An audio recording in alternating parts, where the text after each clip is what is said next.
Մեր ճանապարհը մեզ բերեց մի վայր, որտեղ գրեթե բոլորը դիմակներով էին։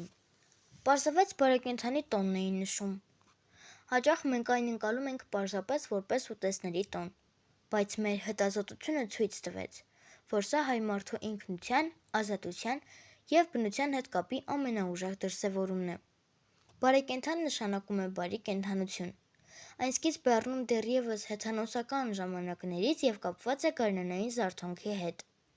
Սա այն պահն էր, երբ մարդն օգնում էր բնությանը արթնանալ։ Հետագայում քրիստոնեությունը տոնը հարմարեցրեց եկեղեցական օրացույցին, որպես մեծ պահքին նախորդող ուրախության շաբաթ։ Բարեկենդանի ընթացքում մարդիկ ճոխ սեղաններ էին պատրաստում,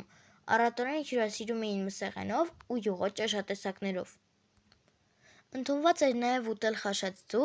ուտելիս ասում էին. «Բերաններս փակենք սպիտակ ձվով, Աստված տա բացենք կարմիր ձվով»։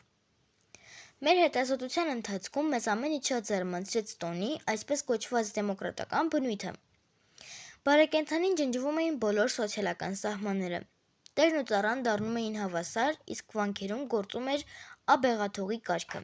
երբ նույնիսկ ամենախստակյաց վանականներին թույլատրվում էր կատակել ու ազատ լինել։ Սա յուրօրինակ թերապիա էր ժողովրդի համար, լիցքաթափվելու և սխալները ծիծաղի միջոցով բարձրաձայնելու և շտկելու համար։ Մենք պարզեցինք, որ բարեկենդանն ունի իր հերոսները՝ ուտիստատը և պասպապը։ Նրանց մշտական վեճը խորհրդանշում է կյանքի երկու փուլերը՝ վայելքն ու զսպվածությունը, ակլատիզը։